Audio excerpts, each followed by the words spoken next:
유독 또 장마가 긴 여름을 지나고 있습니다. 습하고 무더운 여름 다들 어떻게 지내고 계십니까? 다들 주 안에서 늘 평강에 가득하시기를 바라시고 또 하나님의 은혜가 늘 충만한 하루하루 되시기를 바랍니다. 오늘은 야고보서 본문 성경 공부 마지막 시간인데요. 오늘도 다시 한번 우리의 마음에 또 귀한 교훈을 주시는 또 하나님의 은혜를 야고보서를 통해서 발견하는 복된 귀한 시간이 되기를 간절히 소망합니다. 먼저 우리가 볼 것은 오늘은 5장을 볼 것입니다. 5장 1절에서 6절 말씀을 먼저 보며 5장 전체를 살펴볼 것이고요. 그리고 야고보서 1장부터 5장까지 우리가 또 5주간 보아왔던 것들을 함께 정리하며 오늘의 시간들을 또 마무리하려고 합니다. 여러분 지난주에 살펴본 4장의 내용을 기억하십니까? 야고보는 여러분들 4장 앞부분에서 이미 세상 가운데 마음을 빼앗겨서 세상의 친구가 되고 하나님과는 멀어져서 원수가 되어버린 두 마음의 문제를 본격적으로 다루기 시작했었습니다. 그리고 이렇게 여러분들 나누어져 버린 두 마음을 해결하는 실제적인 방법이 무엇이다라고 4장은 말씀하였습니까? 4장 10절에서 말씀하였듯이 주 앞에서 자신을 뭐 하는 것입니까? 자신을 낮추는 것이고 또 그렇게 할 때에 스스로가 주인이 되고 스스로가 하나님의 자리에 앉아있는 교만함을 극복할 수 있고 형제에 대한 비방이나 판단하는 태도를 고칠 수 있다라고 말씀을 드렸습니다. 또한 교회 밖에서 곧 세상 한복판에서 믿는 사람으로서 장사를 하고 사업을 할 때에 마치 거기에는 그 영역에는 하나님이 함께하지 않으시고 하나님이 다스리지 않으시고 주의 뜻이 관여하지 않는 것처럼 생각하고 그리고 말하고 그렇게 행동하는 두 마음의 태도로는 결국 뭐밖에 없다고요? 망하는 길밖에 없음을 야고보는 강력하게 피력을 했었습니다. 그리고 야고보는 여러분들 4장에 이어서 오늘 5장을 이어가는데요. 5장 초두에 이렇게 나누어진 이 두 마음의 극단적인 예를 다시 한번 제시하며 5장을 시작하는 것을 보게 됩니다. 여러분 5장 1절에서 6절을 보시면 누가 나옵니까? 너무나도 불의하고 그리고 세속적인 부자들이 나옵니다. 이들은 4장에 나왔던 상인들과는 다르게 아마도 믿음이 없었던 것으로 보여집니다. 야고보는 이들을 향하여서 앞서 4장에서 언급한 것처럼 너희라든지 그리고 형제들아라고 부르지 않지요. 단지 뭐라고 부릅니까? 부한자들아라고 부르면서 그들과 거리를 두는 것을 볼 수 있게 됩니다. 야고보는 이들이 종말을 코앞에 두고도 스스로 망하는 길을 택한 자라는 것들을 보여줍니다. 하나님의 세상 한복판에서 도리어 하나님을 떠나서 세상을 사랑하였던 그 비참한 인생의 결국을 보여주고 있는 것이지요. 이 시간 오늘 야고보서 본문이 외치는 정말로 충격적인 소식을 함께 들어보며 함께 진리의 말씀 가운데 나아가도록 해보겠습니다. 우리 먼저 야고보서 5장 1절에서 6절까지 말씀인데요. 5장 1절에서 6절까지 말씀을 함께 한번 읽어보도록 하겠습니다. 화면을 보시고 함께 한번 읽어보시고 글자가 작으신 분들은 성경책을 가져와서 함께 읽으시면 될 것 같습니다. 5장 1절에서 6절까지 말씀입니다. 함께 읽어보겠습니다. 들으라 부한자들아 너에게 이 말 고생으로 말미암아 울고 통곡하라. 너희 재물은 썩었고 너희 옷은 좀 먹었으며 너희 금과 은은 녹이 슬었으니 이 녹이 너희에게 증거가 되며 불같이 너희 살을 먹으리라. 너희가 말세에 재물을 쌓았도다. 보라 너희 밭에서 추수한 품꾼에게 주지 아니한 삭시 소리 지르며 그 추수한 자의 우는 소리가 만군의 주의 귀에 들렸느니라. 너희가 땅에서 사치하고 방종하여 사륙의 날에 너희 마음을 살찌게 하였도다. 너희는 의인을 정죄하고 죽였으나 그는 너희에게 대항하지 아니하였느니라. 여러분 이 6절까지 말씀을 원어적으로 풀어서 보면은 이렇습니다. 제가 한번 읽어볼 수 있도록 하겠습니다. 이제 들으십시오 부한자들이여 당신들에게 다가오는 고통을 인해 통곡하여 우십시오. 당신들의 재물은 썩었고 옷은 좀이 먹었습니다. 당신들의 금과 은은 녹슬었고 그 독이 당신들에게 증거가 될 것입니다. 끝내 불과 같이 당신들의 살을 먹을 것입니다. 아, 당신들은 이 마지막 날들에 재물을 쌓은 것입니다. 보시오, 당신들의 밭을 일군 일꾼들의 삭, 당신들에 의해 탈취당한 그 삭이 소리내어 울고 있습니다. 또 추수한 일꾼들의 부르짖음이 이미 만군의 주의 귀에 들렸습니다. 당신들은 땅에서 사치하고 방탕했으나 도살의 날에 마음을 살찌게 한 것입니다. 당신들은 그 의로운 자를 정죄하고 죽였지만 그는 당신들에게 대항하지 않았습니다. 여러분, 방금 읽은 본문 속에 이 부한 자들은 세상과 짝한 자들이지요. 이들은 우리가 앞서 얘기했던 교회에도 있고 세상에서 있었던 두 마음을 가진 자들과는 조금 달라 보입니다. 이들은 두 마음이라기보다는 차라리 한 마음을 가진 사람들이었지요. 전심으로 세상을 향한, 세상을 사랑하는 한 마음을 가진 인생들이었습니다. 여러분, 그래서 이들의 모습에는 하나님과 세상 사이에서 갈등하는 모습조차 전혀 보이지가 않지요. 세속적이고 불의한 나쁜 일에 대한 양심의 갈등도 보이지 않습니다. 하나님을 두려워하는 신앙도 없어 보입니다. 하나님의 뜻을 고려하고 있다는 어떠한 흔적도 보이지 않는 사람들이었던 거죠. 여러분, 야고보는 이들을 통해서 무엇을 말하고자 하는 것일까요? 야고보는 이렇듯 전심으로 세상과 짝한, 세상과 한 마음이 되어버린 이들의 결말, 파국적인 결말이 얼마나 무시무시한가를 보여주며 이들의 삶을 동경하며 그리워하며 따라가고자 했던 그 인생들이 정말로 어리석은 인생들이다 하는 것들을 보여주기를 원했던 것입니다. 그리고 동시에 이 본문은 여러분들 교회 안에서 두 마음을 품은 자들에게 강력한 경고가 되지요.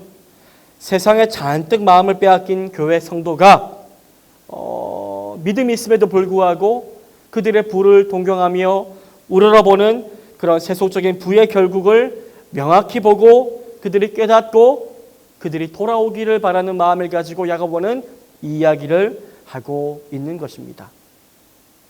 1절에 이런 말씀이 있죠. 너희에게 임할 고생으로 말미암아 울고 통곡하라. 이런 말씀이 있는데요.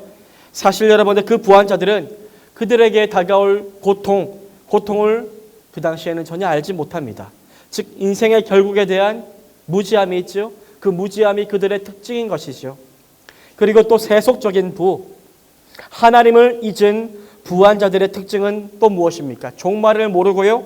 또 가난한 이웃을 잊는다는 데 있습니다. 그들은 지혜롭지 못하고 어리석었던 것이지요.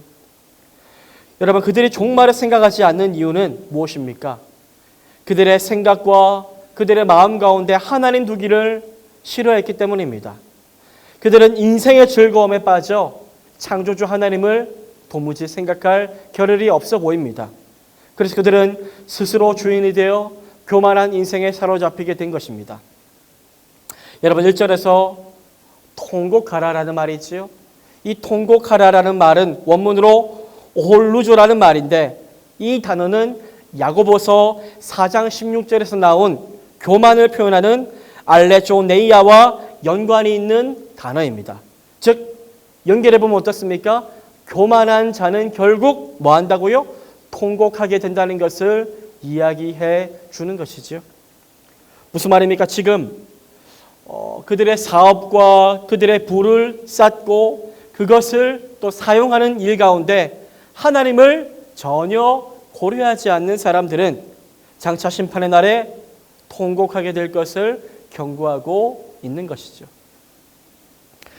물론 하나님도 여러분들 종말도 그리고 가난한 이웃도 모두 있고 눈앞에 있는 사치, 방탕에 몰입한 그런 부한 자들이 지금 울고 지금 굳이 통곡할 이유는 없어 보입니다.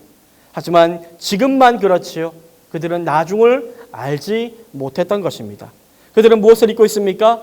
그들 위에 장차 떨어질 환난과 고통이 오고 있다는 사실을 그들은 잊고 있었던 것이죠. 만일 이런 종말의 심판을 안다면 누가 이러한 자들을 부러워하겠습니까? 하지만 그런 종말의 심판이 있다는 것을 알고 있는, 주님이 다시 오신다는 것을 알고 있는 그 당시의 교회의 성도들조차 세상 가운데 그만 마음을 빼앗겨 버려서 그들을 부러워하는 아이러니함이 야고보서에 드러나고 있죠. 야고보의 강조점이 여기에 있습니다. 그런 유의 부를 맹목적으로 원하는 교회들에게 화살을 돌리고 있는 것이죠. 그들이 두 마음을 품고 세상의 부를 부러워하고 있는 것이 어떻다고요? 너무나도 어리석은 우매한 일이다라는 것들을 야고보는 세속적이고 부한 자들의 그 결말을 통해 알려주고자 하고 있는 것입니다. 그렇다면 여러분은 어떠한 사람들을 부러워하며 살아가고 있습니까? 오늘날의 교회는 과연 무엇을 부러워하며 나아갈까요? 야고보는 그 당시 세속적 복음, 즉 두 마음을 조장하는 잘못된 복음의 허를 찌릅니다. 그들이 부러워할 만한 것이 전혀 부러워할 만한 것이 되지 못하는 것을 지적하고 있습니다. 하나님을 잊은 교만에 근거한 부, 종말과 이웃을 잊은 부는 결국 무엇만 남게 됩니까? 통곡만 남게 될 것을 이야기하고 있는 것이죠. 물론 여러분, 세속적이고 불의한 부자들은 어떠한 경고에도 꿈쩍도 하지 않을 것입니다. 하지만 야고보는 여러분들, 그들에게 관심이 있는 것이 아닙니다. 야고보의 관심은 교회 안에서 하나님과 세상 사이에서 이제 양다리를 걸치고 이리 왔다 저리 갔다 하며 두 마음을 품은 자들이 마음을 돌이켜 한 마음으로 하나님만 바라보기를 갈망하는 마음을 가지고 이 이야기를 하고 있는 것이죠. 야고보는 세속적인 부자를 향해 부러워하고 침을 흘리는 나뉜 마음의 성도들에게 아직도 가능성이 있음을 보았던 것입니다. 이것이 여러분들, 야고보가 계속해서 그들에게 이 말 뜻밖의 결말을 알리고자 하는 이유였습니다. 야고보는 무엇이라고 말합니까? 그들의 재물이 어떻다고요? 썩었고 라고 말합니다. 헬라어로 세세이펜이란 말입니다. 그리고 그들의 옷은 좀이 쓸어버렸다라고 말합니다. 세이토 프로타 게노넨이라는 말인데요. 이 말 모두가 어떤 뜻입니까? 예언적 완료형 시제를 사용하고 있습니다. 무슨 말입니까? 아직 오지는 않았지만 마치 온 것처럼 반드시 올 수밖에 없다는 것을 이야기를 하고 있는 것이죠. 여러분, 2절의 재물, 이 재물은 플루토스라는 말인데 이 말에는 곡식이라는 의미도 담겨 있습니다. 여러분, 곡식이 어떻습니까? 곡식은 썩기 쉽습니다. 그와 동일하게 그들의 재물도 어떻습니까? 종말론적인 관점에서 보면은 썩을 수밖에 없음을 말하고자 하는 것입니다. 그리고 그들의 화려한 옷도 이미 좀이 먹어 헤어진 것이나 다름이 없기에 그들을 도무지 부러워할 필요가 없다는 것을 야고보는 이야기를 해나가고 있는 것입니다. 여러분, 놀랍게도 그들의 재물은 녹슬었고 그 녹은 무엇이 됩니까? 곧 독이 됩니다. 독. 여러분, 3절에서 이런 말씀이 있지요. 너희 금과 은은 녹이 슬었으며 이 녹이 너희에게 증거가 되며라는 말씀이 있습니다. 녹은 여러분들, 사람을 죽이는 치명적인 독이라는 의미가 있습니다. 녹이 곧 독이 된다는 것이지요.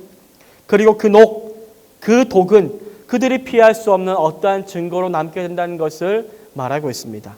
뿐만 아니라 그 녹, 그 독이 불과 같이 되어 그들의 살을 먹어버린다라고 말하고 있습니다. 바로 종말에 그러한 심판이 일어난다는 것입니다. 여러분, 불은 물론 심판의 상징이고 도구이지요. 야고보가 불에 대한 이야기를 많이 했는데요. 불을 종종 지옥에 대한 은유로 사용하는 것처럼 이들은 마치 지옥불이 그 살에 붙어 지글지글 타는 형상을 떠오르게 만듭니다. 아주 무시무시한 불의 심판이 임한다는 것입니다. 왜 그렇게 되는 것일까요? 무슨 잘못을 그리 했길래 그리 무시무시한 심판이 그들에게 임한다라고 경고를 하고 있는 것일까요? 부를 추구한 것이 그렇게도 잘못되었단 말일까요? 단지 부를 추구하였기 때문에 이렇게 된다는 것일까요? 야고보는 그 이유를 분명히 제시하고 있습니다. 우리 3절인데요. 3절 말씀을 함께 한번 읽어보겠습니다. 읽겠습니다. 너희 금과 은은 녹이 슬었으니 이 녹이 너희에게 증거가 되며 불같이 너희 살을 먹으리라. 너희가 말세에 재물을 쌓았도다. 여러분, 야고보는 무엇이라고 말합니까? 그들이 말세에 무엇을 쌓았다고요? 재물을 쌓았다. 쌓았기 때문이다라고 말하고 있습니다. 그것이 그들의 치명적인 잘못이다라고 말하고 있는 것이지요. 그렇다면 우리는 이렇게 이야기할 수 있겠지요. 재물을 쌓은 것이 무슨 그리 큰 잘못이란 말인가? 그렇다면 우리가 하는 저축도 잘못된 것인가라고 하는 생각을 해볼 수도 있겠지요. 여러분, 그런 의미가 아니지요. 그런 의미가 아니라 오늘 본문에서 쌓았다. 이 쌓았다는 뜻이 무엇인지 우리가 살펴봐야 되는데 이 말에는 두 가지의 함축적인 의미가 담겨져 있습니다. 먼저 이들은 그들의 재물을 이를테면 어디에 쌓은 것입니까? 땅에 쌓은 것입니다. 말하자면 하늘에 쌓지 않고 땅에 쌓은 것이다라고 이야기할 수 있는 것이지요. 여러분, 야고보가 중요시하는 예수님, 이 예수님의 가르침에 의하면 사람이 자신을 위하여 재물을 땅에 쌓아두는 일은 어리석은 것이지요. 왜냐하면 거기에는 무엇이 있습니까? 좀과 동록이 해하며 도적이 구멍을 뚫고 도적질하는 곳이기 때문입니다. 그래서 사람은 자신을 위하여 예수님의 말씀을 따라 재물을 어디에요? 하늘에 쌓아두어야 하지요. 그리고 그렇게 하는 사람은 마태복음 16장에서 말씀한 것처럼 눈이 밝아서 온몸이 성한 사람이다라고 볼 수 있습니다. 사람이 여러분들 눈이 밝다는 유대적인 표현은 그 사람이 어떻습니까? 재물에 대하여 관대하다는 뜻을 가지고 있습니다. 이웃을 돕는 자선의 너그러운 사람이다 하는 것이죠. 그래서 여러분들 재물을 하늘에 쌓는다는 것은 그 재물을 가난한 이웃을 위해 너그럽게 사용한다는 의미가 담겨져 있습니다. 재물을 땅에 쌓아두는 일은 그래서 어리석은 일, 화를 부르는 일이 되고 마는 것이지요. 야고보서의 그 다음 구절들은 이런 의미를 더욱더 명확히 드러내 보여줍니다. 이 세속적인 부자들, 하나님을 잊고 종말을 잊은 부자들은 또한 그들의 이웃을 잊었습니다. 그들의 이웃을 잊었기 때문에 그들의 재물을 어떻게 사용해야 할지도 그들은 알지 못했습니다. 그들의 안중에는 하나님도 종말도 이웃도 없었던 것입니다. 그들은 이 땅에 쌓은 재물에만 관심이 있었습니다. 그들은 그래서 재물을 올바로 사용하지 못했던 것이죠. 그리고 야고보는 여러분들 그들이 자신들을 위해서 그들의 밭에서 땀을 흘리고 수고한 일꾼들의 삭을 뭐 했다고요? 탈취하였다라고 말합니다. 그들은 재물을 제대로 사용하지 않은 것 그 문제뿐만이 아니라 또 어떤 것이 있었습니까? 정당하게 얻지도 않았던 것입니다. 남의 것을 도적질해서 쌓아 올린 재물이었던 것이지요. 그러니 어떻습니까? 녹이 슬고 독이 되어 그들을 살라버리는 불이 될 것이다라고 무섭게 경고하고 있습니다. 그런데 여러분 더욱 비참한 것이 있죠. 우리 4절 말씀을 함께 한번 읽어보도록 하겠습니다.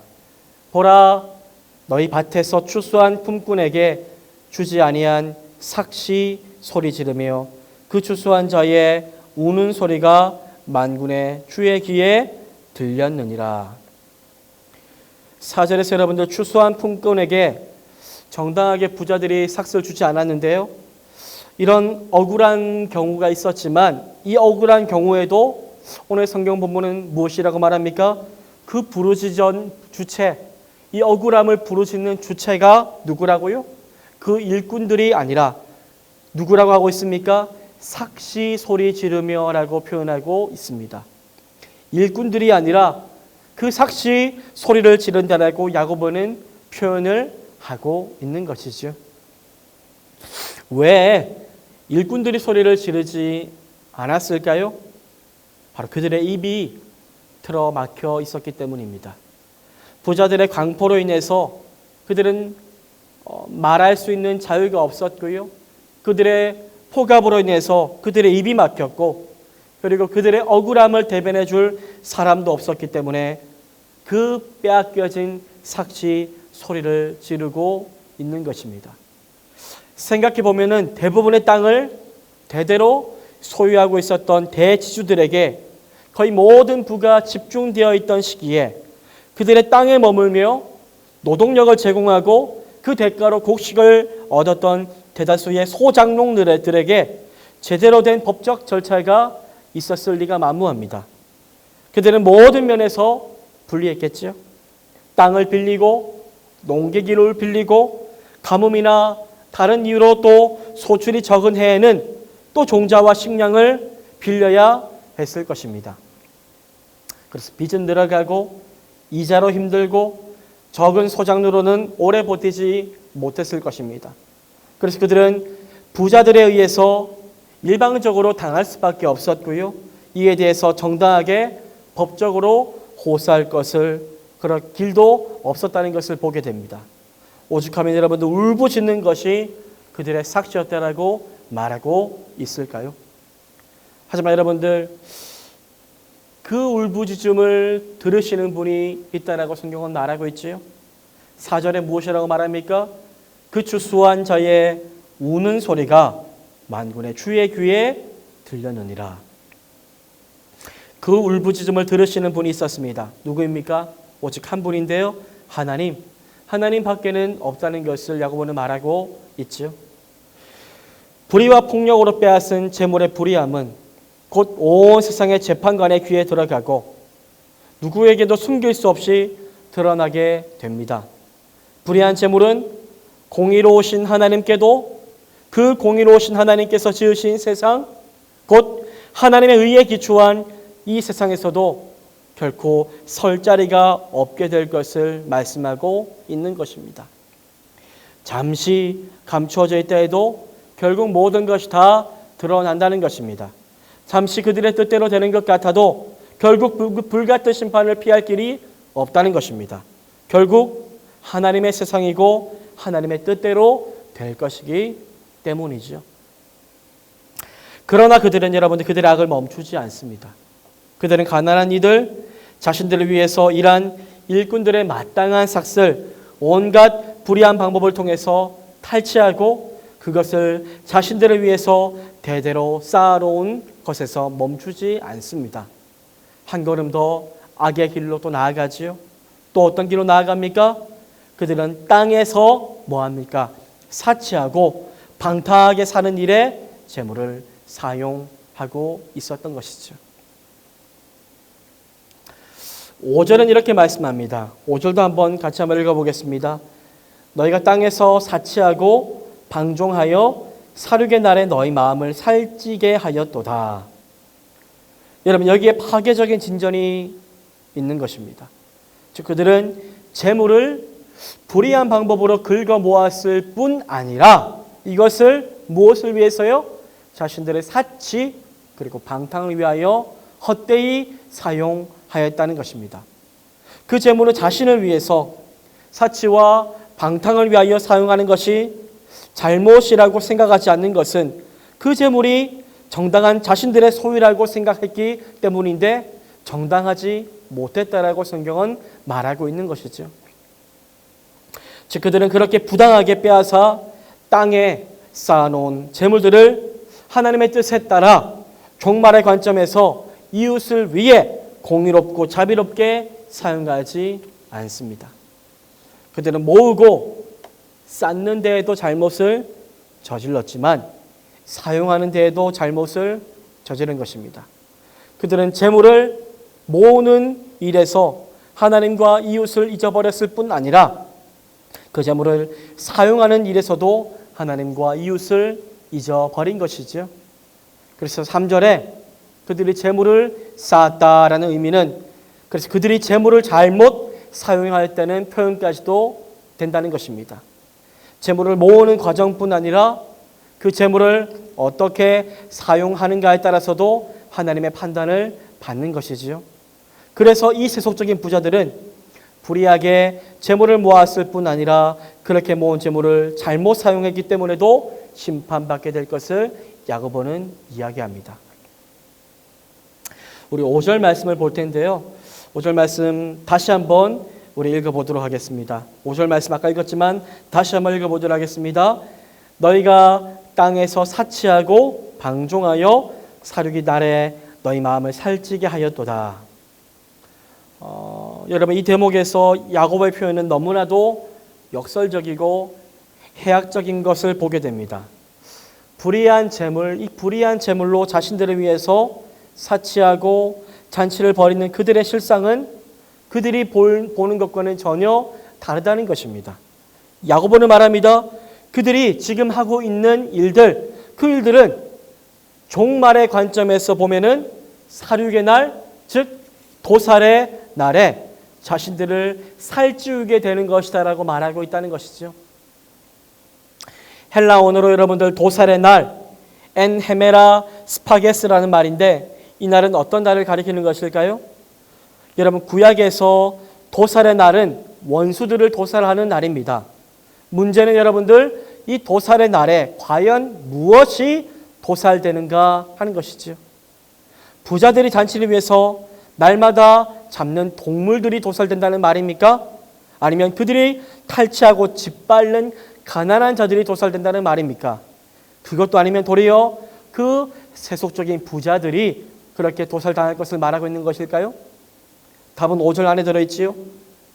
그들은 이 도살의 날을 위하여 무엇을요? 자신들의 마음을 살찌게 하고 있다라고 말하고 있지요. 여기에는 이중적인 의미가 있을 수 있는데요.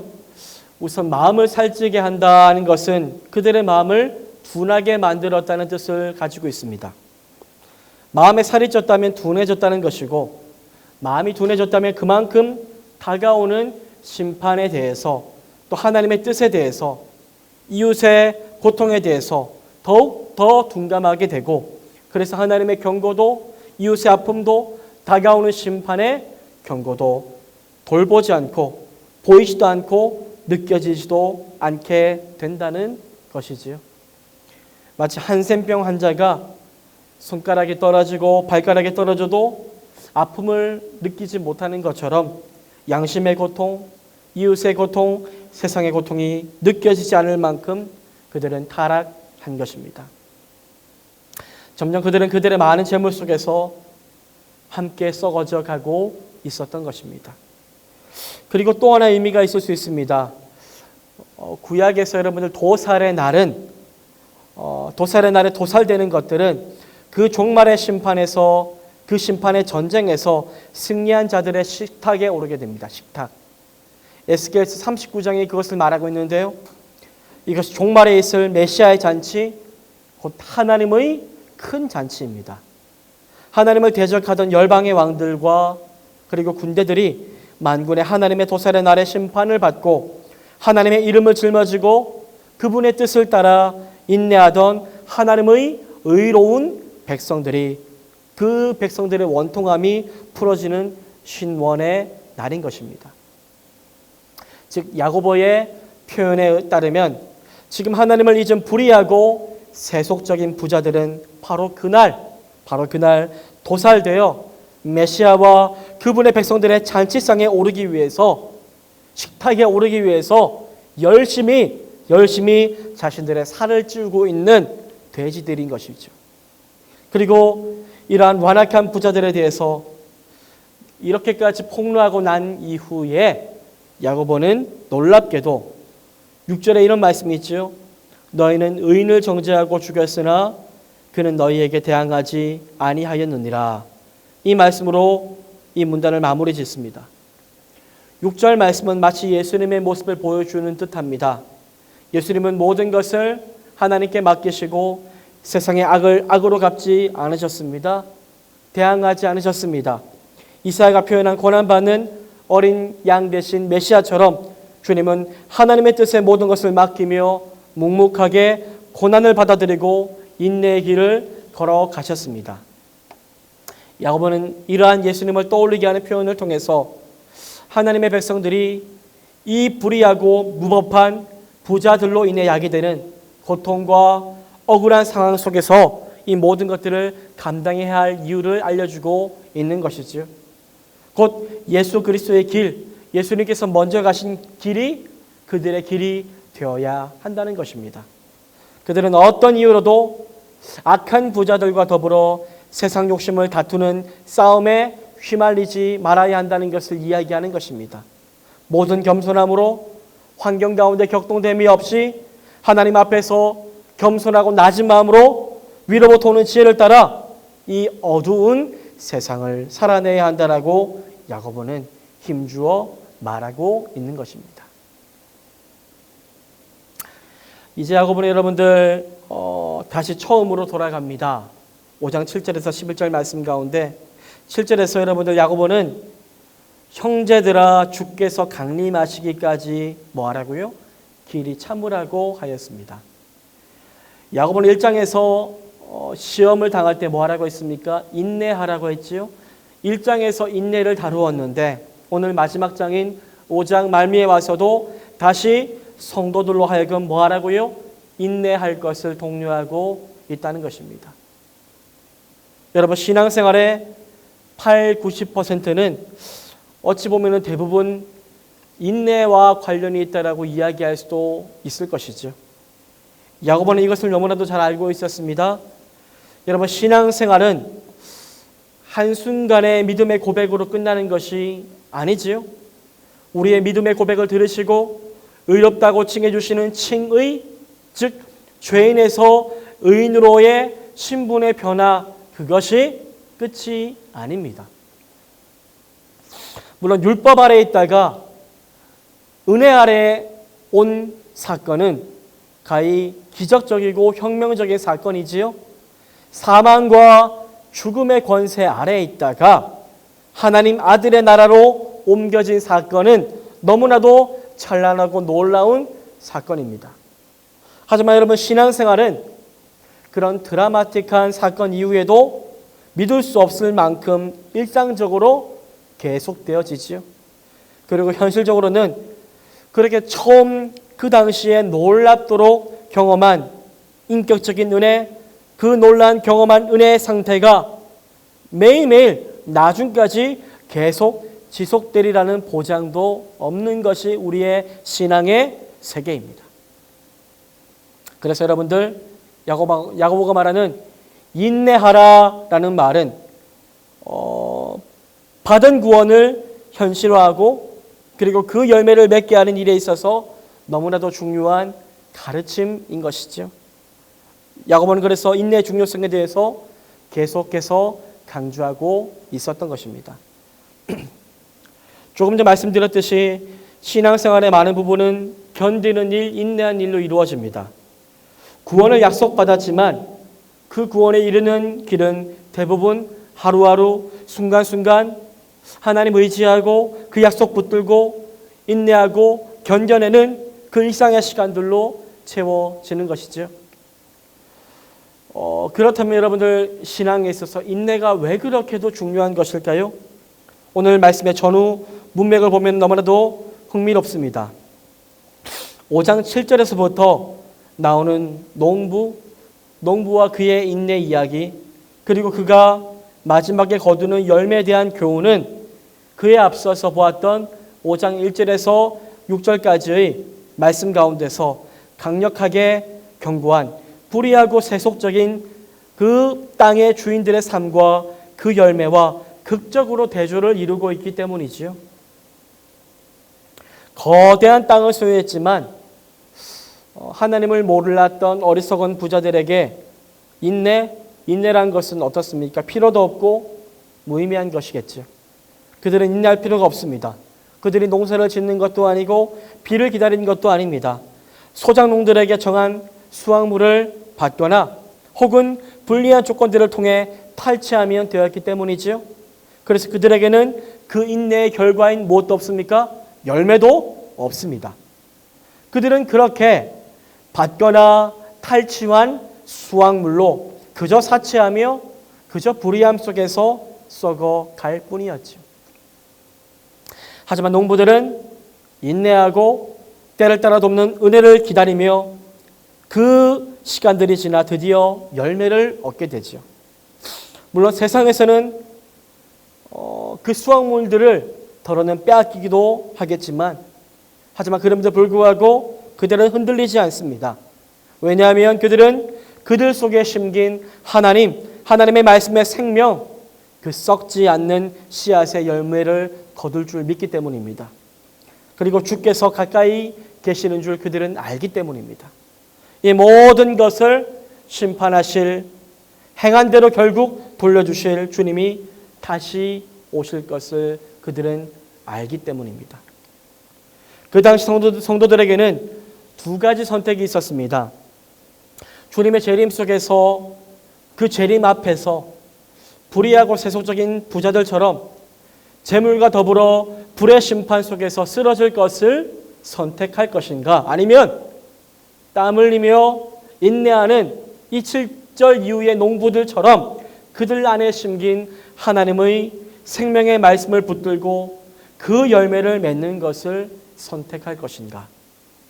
진정 믿음 있는 성도라면 어떠한 선택을 해야 하는지 오늘 본문을 살펴보며 우리가 함께 보기를 원합니다. 우리 7절에서 11절까지 말씀인데요. 7절에서 11절까지 말씀을 함께 한번 읽어보도록 하겠습니다. 함께 읽겠습니다. 그러므로 형제들아, 주께서 강림하시기까지 길이 참으라.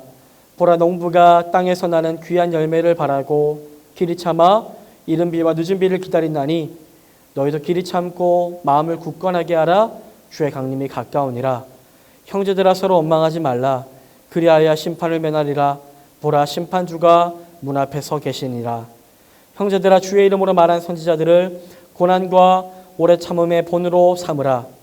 보라, 인내하는 자를 우리가 복되다 하나니 너희가 욥의 인내를 들었고 주께서 주신 결말을 보았거니와 주는 가장 자비하시고 긍휼히 여기시는 이시니라. 여러분, 7절에서 11절 말씀을 우리 원어적으로 한번 풀어서 읽어보겠습니다. 그러므로 형제자매들이여, 주께서 임하시기까지 오래 참으십시오. 보십시오, 농부는 땅에서 나는 귀한 열매를 바라고 오래 참으며 이른 비와 늦은 비가 오기까지 기다립니다. 여러분 역시 오래 참으십시오. 여러분의 마음을 확정하십시오. 주의 강림이 임박해 있기 때문입니다. 여러분, 서로에 대해서 불평하지 마십시오. 심판받지 않기 위함입니다. 보십시오, 재판관이 문 앞에 서 계십니다. 여러분은 선지자들의 고난과 오래 참음의 증거를 갖고 있습니다. 그들은 주의 이름으로 말했던 것입니다. 보십시오, 우리가 그 인내하는 자들을 축복합니다. 여러분이 욥의 인내를 들었습니다. 그리고 주의 결말을 보았습니다. 주는 참으로 긍휼이 많으시고 자비하신 분입니다. 여러분, 믿음이 그 열매인 구원에 이르기까지의 과정 속에서 얼마나 인내란 얼마나 중요한 것인지 이루 말로 다 표현할 수가 없을 것입니다. 이 짧은 구절에서 여러분, 야고보는 무려 6번이나 인내를 언급하고 있습니다. 마치 6일간의 모든 수고가 끝나고 7째 날에 안식하는 날이 오는 것처럼 6번의 인내에 대한 언급 끝에 11절에 주의 결말이 오는 것을 이야기합니다. 물론 여러분들, 참는다든지 그리고 인내로 번역된 원문의 용어들이 모두 다 동일하지는 않습니다. 우선 7절에서 2번, 그리고 8절과 10절에서 각각 한 번씩 모두 4번 사용되고 있는 오래 참다, 마크로소메오라는 말이 있고요. 그리고 11절에서만 2번 사용되고 있는 인내하다, 휘포메노라는 말이 있습니다. 그렇다면 이 둘 사이에는 어떤 차이점이 있는 것일까요? 대략 이렇게 구분이 가능합니다.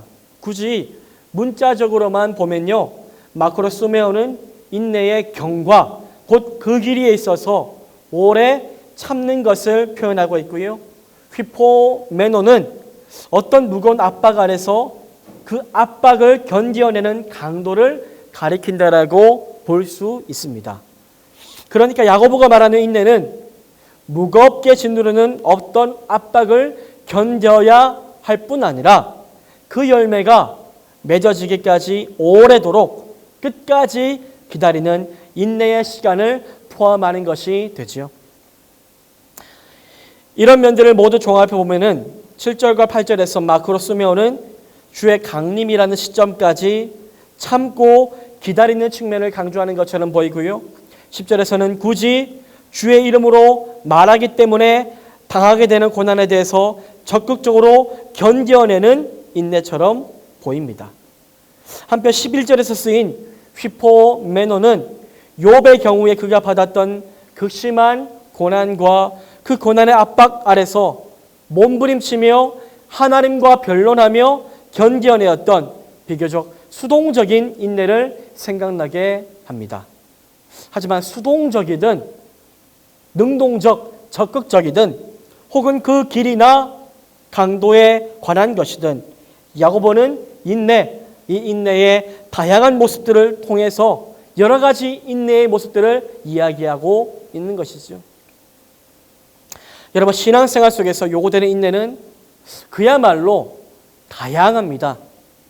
주의 이름으로 말하였다가 주의 이름으로 말하고 복음을 증거하다가 당하는 핍박, 적극적인 그 고난도 있겠지만 주변 사람들의 허물과 죄 때문에 고통을 견뎌내야 하는 것도 있지요.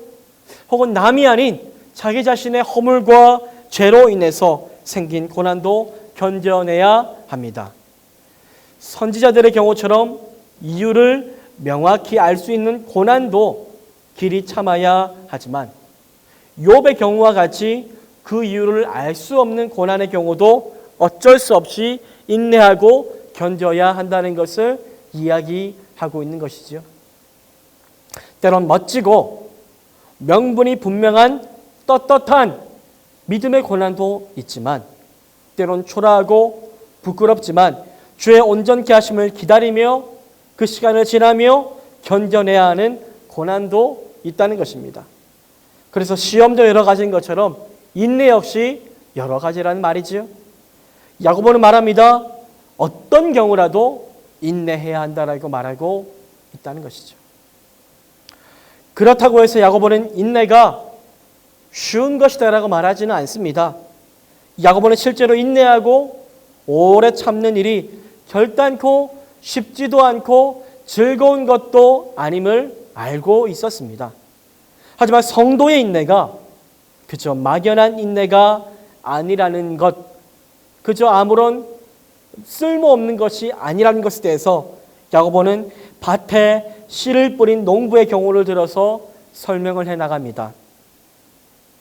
그 농부에게는 이제 씨앗을 심었고 어느 정도 싹이 났기 때문에 비만 적절히 오고 병충해를 조금 견뎌내고 가을 햇살에 있기만 하면 풍성한 수확을 기대할 수 있다는 것입니다. 그렇기 때문에 여러분들 성도의 인내는 불확실한 것이 아닙니다. 내가 과연 돌을 터득해서 해탈을 할 수 있을지 없을지 모르는 채로 그저 가고 또 가는 그런 막연한 구도의 길이 아닙니다. 오히려 이미 진정한 도, 곧 길이 되신 예수 그리스도의 생명을 이미 받아 그 생명이 그의 속에서 피어나고 열매 맺도록 기다리고 인내하는 살아있는 소망인 것이지요.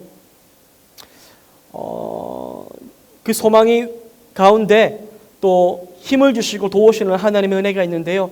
우리 7절과 8절 말씀을 읽어보며 또 그런 것들을 함께 살펴보기를 원합니다. 야고보서 5장 7절과 8절 말씀, 이 두 구절의 말씀 함께 한번 읽어보겠습니다. 읽습니다. 그러므로 형제들아 주께서 강림하시기까지 길이 참으라. 보라 농부가 땅에서 나는 귀한 열매를 바라고 길이 참아 이른 비와 늦은 비를 기다린다니 너희도 길이 참고 마음을 굳건하게 하라. 주의 강림이 가까우니라. 여러분 7절에서는 그러므로 형제들아 주께서 강림하시기까지 길이 참으라라고 말씀합니다. 실제로서 말하는 주의 강림, 이것은 무엇을 말하는 것입니까? 이 주의 강림은 반드시 예수 그리스도의 재림만을 이야기한다라고는 보기 어렵습니다. 뒤이어 나오는 농부의 비유 속에서 농부는 씨앗을 심어놓은 그 땅에 이른 비와 늦은 비가 내리기까지 기다린다라고 하기 때문입니다.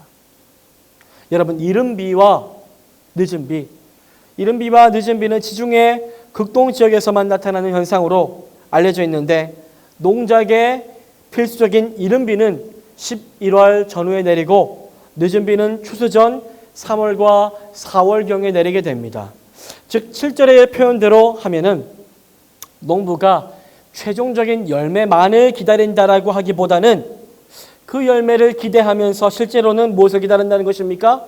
이른 비와 늦은 비를 기다린다는 것입니다. 말하자면 7절에서 주께서 강림하시기까지 길을 참으라고 한 것은 그 주의 강림은 꼭 최종적인 심판의 순간만 말하는 것이라기보다는 주께서 이른 비와 늦은 비처럼 임하는 때까지 오래 견디고 참으라는 뜻으로 이해되는 것입니다. 그래서 인내는 가장 견딜 만한 것이 되는 것이죠. 참고 기다리면 너무 늦지 않게, 너무 지치기 전에, 너무 낙심되기 전에 주께서 무엇을 해요? 이른 비와 늦은 비로 위로하시듯 때를 따라 돕는 은혜와 긍휼로 순간순간 찾아오셔서 최종적인 열매를 맺기까지 인내할 수 있도록 힘을 주시고 위로하시고 도우신다는 것입니다. 농부는 씨를 뿌리고 열매를 기대하며 중간중간 적절한 때에 비가 올 것을 기다립니다. 항상 쉽게 때 맞추어 비가 오는 것은 아니겠지만 그래도 확신을 가지고 기다리지요. 다행히 아주 늦지 않게 적절한 비가 내립니다. 파종 후에 내리고 추수 전에 하나님께서 비를 내려주십니다. 그리고 드디어 열매의 때가 오게 됩니다. 그러므로 농부의 기다림은 마지막만 열매 맺는 그 순간만 좋은 것이 아니라 중간중간마다 위로와 격려를 받는 계기들로 채워져 있다는 것입니다. 그래서 8절에서 여러분들 너희도 여러분도 역시라고 하며 고민합니다. 우리들도 마찬가지라는 것입니다. 씨앗이 이 땅에 뿌려진 후에 열매 맺기까지 아주 버려져 있지 않은 것처럼 성도들의 인내도 그러하다는 것입니다. 주께서 마지막 날 최종적으로 오셔서 그 모든 일의 결말을 내시고 우리의 인내를 보시고 칭찬하시겠지만 그분의 임재는 거기에만 있는 것이 아니라 여러 때에 여러 모양 여러 방식으로 성도들의 삶 가운데 이른 비와 늦은 비로 찾아오신다는 것입니다. 때에 맞게 찾아오셔서 우리가 인내하지 못할 때 우리를 일으켜주시고 우리에게 힘주시고 붙들어 주셔서 온전한 열매를 맺게 하기까지 우리가 인내하도록 도우신다는 것입니다. 그런 면에서 여러분들 7절에 나오는 주의 강림, 이 주의 강림이 인내의 과정 속에 순간순간 찾아오시는 주님의 임재라고 한다면은 8절에서 말하는 이 주의 강림은 최종적인 주님의 재림의 순간을 가리킨다라고 볼 수 있겠지요. 그리고 그 최종적인 방향을 향해서 성도는 마음을 정하고 견고히 서야 한다는 것입니다. 그것이 주님께서 그분의 임재하심 중간중간 성도를 위해 나타나시면서 위로하시고 격려하시며 붙드시는 이유입니다. 8절 말씀인데요. 우리 8절 말씀을 한번 두 가지 버전으로 읽어볼 수 있도록 하겠습니다. 같이 한번 읽겠습니다. 너희도 길이 참고 마음을 굳건하게 하라. 주의 강림이 가까우니라. 원어로도 한번 읽어보겠습니다. 여러분 역시 오래 참으십시오. 여러분의 마음을 확정하십시오. 주의 강림이 임박해 있기 때문입니다. 8절에서 너희도 길이 참고 마음을 굳건하게 하라 이 말씀에서 마음을 굳건하게 하라는 말은 무슨 뜻입니까? 마음을 확정하라는 뜻입니다. 개역개정에서는 굳건하게 하라고 번역되었는데 사실 원어 스테릭사테라는 말은 그저 굳건하게 하라는 의미이기보다는 보다 구체적으로 마음의 방향을 정하여서 흔들리지 말라는 뜻을 가지고 있습니다. 조금 확대해서 풀어 설명하자면은 그 마음이 세상에 휩쓸려서 세속에 기울고 그와 짝하여 세상과 같은 그 길을 갈 것인지, 아니면 이제 곧 임하실 주의 강림을 분명히 깨닫고 그 방향을 정하여 적극적으로 주님께로 돌아가 주님 앞에 인내하며 주님을 기다리는 마음으로 살아갈 것인지, 양당 간의 결정을 분명히 하라는 것입니다.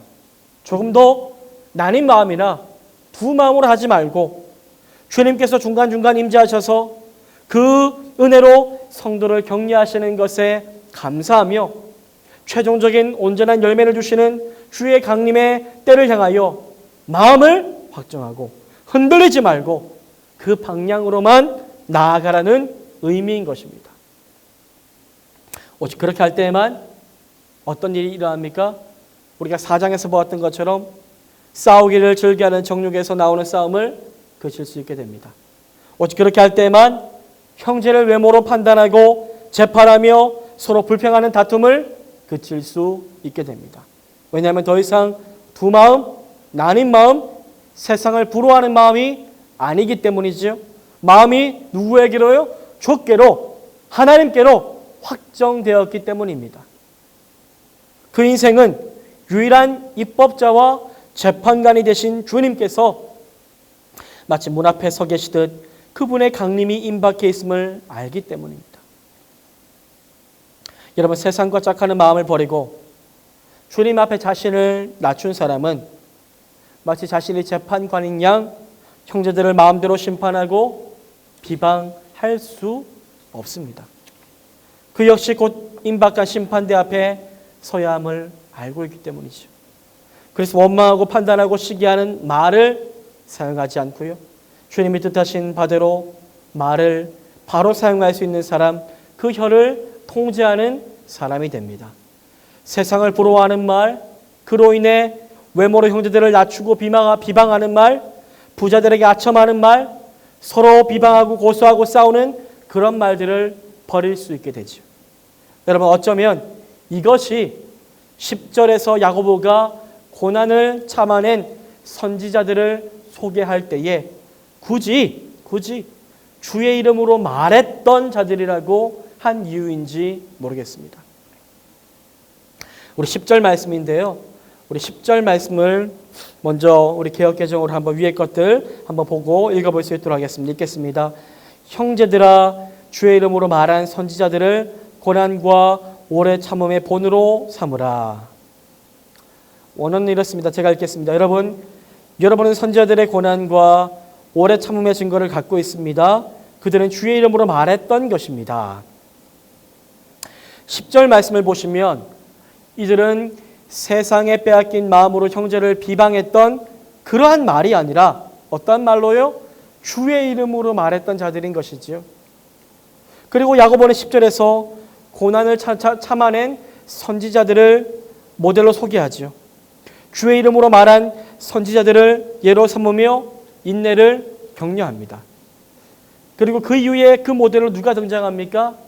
욥이 등장하죠. 우리 11절도 한번 볼까요? 11절도 한번 위에 것 이제 우리 개역개정으로 한번 읽어볼 수 있도록 하겠습니다. 읽겠습니다. 보라, 인내하는 자를 우리가 복되다 하나니 너희가 욥의 인내를 들었고 주께서 주신 결말을 보았거니와 주는 가장 자비하시고 긍휼히 여기시는 이시니라. 원어로 한번 제가 읽어보겠습니다. 보십시오. 우리가 그 인내한 자들을 축복합니다. 여러분은 욥의 인내를 들었습니다. 그리고 주의 결말을 보았습니다. 주는 참으로 긍휼이 많으시고 자비하신 분입니다. 여러분, 그렇다면 11절에 소개되는 욥이 있는데요. 욥은 주의 이름으로 말했던 선지자들 중에 한 사람일까요? 욥이 그런 의미로 소개된 것일까요?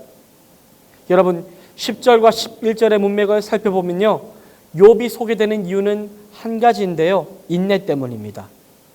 주의 이름으로 말하는 것과는 다소 거리가 있어 보입니다. 물론 욥이 고난을 당할 때 그의 아내에게 했던 말을 우리는 떠올려 볼 수 있지요. 욥의 아내가 그에게 당신이 그래도 자기의 온전함을 굳게 지키느냐 하나님을 욕하고 죽으라라고 했지요. 그 말을 들었을 때 욥은 무엇이라고 말합니까? 원망하지 않았지요. 그대의 말이 한 어리석은 여자의 말 같도다. 우리가 하나님께 복을 받았은즉 화도 받지 아니하겠느냐 하고, 이 모든 일에 욥이 입술로 범죄하지 않았다는 증거를 받았습니다. 과연 욥은 야고보가 교훈한 대로 9절의 말씀과 같이 원망하지 않았던 것이지요. 그리고 말의 사용에 있어서도 범죄하지 않았던 것입니다. 하지만 여러분, 욥이 정말로 끝까지 원망하지도 않았고 말로도 범죄하지 않았습니까? 이 문제는 더 크게 보면 욥이 어떻게 인내의 상징처럼 생각되었는지, 그리고 인내의 모범으로 이곳에 소개되었는지에 대한 의문과 직결됩니다. 욥은 정말로 인내에 성공한 사람이었습니까? 왜 이런 이야기를 하냐면 구약의 욥기에 기록한 욥의 말, 이 욥의 말들을 살펴보면요, 거의 인내를 포기한 사람처럼 절망감에 사로잡혀 불평하며 말을 쏟아낸 경우들이 너무나도 많았기 때문입니다. 욥은 극심한 고난, 도저히 이해하고 견디기 힘든 고난 속에서 울부짖으며 처절하게 한탄하였기 때문입니다. 그는 그 고통 속에서 고통을 견디느니 차라리 죽었으면 좋겠다라고 토로까지 하였습니다.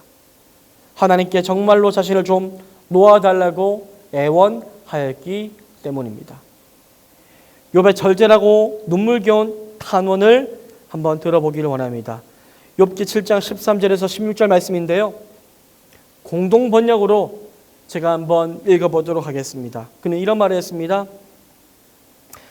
침상에라도 누우면 편안하고 잠자리에라도 들면 잊을까 했더니 어찌하여 무서운 꿈과 몸서리치는 환상으로 나의 단잠을 깨우십니까? 견딜 수 없는 이 고통을 당하느니 차라리 숨통이라도 막혔으면 좋겠습니다. 언제까지나 살 것도 아닌데 제발 좀 내버려 두십시오. 나의 나날은 한낱 입김일 뿐입니다. 여러분, 욥의 마음이 느껴지십니까? 그는 지금 이 순간 하나님이 진정 원망스럽습니다. 하나님께 따지고 싶습니다. 왜 나를 괴롭게 하나요? 이렇게 따지고 싶은 거죠. 지금 이 고통의 원인이 진정 어떤 것인지 알고 싶지 않습니다. 모든 책임은 당신 하나님께 있다라고 그는 말하고 있습니다. 너무나 괴롭기 때문이지요. 그는 그래서 생명을 주신 하나님을 향해 원망합니다. 하나님께 심한 말로 대들어 하나님의 마음을 아프게 할 수 있다면 얼마든지 그렇게 하고자 하는 마음이 있었던 것이죠. 또 다른 그의 쓰디쓴 독서를 들어보십시오. 욥기 10장인데요. 10장 16절에서 19절 말씀입니다. 공동번역으로 제가 한번 읽어보겠습니다. 내가 몸을 일으키면 당신께서는 어찌하여 사자처럼 나에게 달려드십니까? 어찌하여 계속 몰아치십니까? 공격을 퍼붓고 진노의 불길을 뿜으시며 계속 군대를 풀어 몰아치시니 어찌 된 일이십니까? 어찌하여 나를 모태에서 나오게 하셨습니까? 차라리 그 누구의 눈에도 뜨이지 않고 숨져 태어나지도 않았던 듯이 모태에서 무덤으로 바로 갔다면 좋았을 것을. 여러분, 욥은 자신의 쓰디쓴 원망과 넘지 말아야 할 선을 넘나드는 독설에도 불구하고 침묵하시는 하나님께 온갖 오해를 뒤집어 씌우기도 주저하지 않습니다. 하나님은 원래부터 자기를 망하게 하기로 작정하신 분이라고 믿고 싶습니다. 그렇지 않다면 이 이유를 모를 고통을 왜 허락하셨느냐 하는 것입니다. 또 한 번 그의 분노 가득한 독서를 들어보십시오. 욥기 30장 20절에서 23절 말씀입니다. 내가 당신께 부르짖사오나 당신께서는 대답도 없으시고 당신 앞에 섰사오나 보고만 계십니다. 당신은 이다시도 모진 분이십니까? 손을 들어 힘껏 나를 치시다니 나를 번쩍 들어 바람에 실어 보내시고 폭풍에 휘말려 사라지게 하시다니 아 어찌 모르겠습니까? 당신께서 나를 죽음으로 이끌어 가시리라는 것을, 모든 산자가 모여갈 곳으로 데려가시리라는 것을. 여러분, 욥의 독백을 들었는데요, 이 정도면 욥은 야고보가 염려할 만한 말들은 다 쏟아부은 셈입니다. 욥은 불평을 서슴지 않았고 하나님을 이 모든 시험의 원인으로 지목하기도 주저하지 않았습니다. 그는 그래서 태어난 나를 저주했고요, 하나님의 뜻 역시 적극적으로 오해하기로 작정한 사람처럼 보입니다. 그가 쏟아낸 말들 속에는 분노와 원망과 쓰디쓴 아픔이 가득합니다. 하지만 여러분, 아까 우리가 인내를 이야기했지 않습니까? 인내의 모델로 11절은 욥을 말하고 있지 않습니까? 여러분, 그렇다면 욥의 이러한 모습도 인내인가요? 야고보는 이런 욥의 불평들과 원망을 다 알고도 욥을 인내의 표상으로 삼고 있는 것일까요? 그렇다면 욥의 인내는 어떤 점에서 인내라는 것인가요?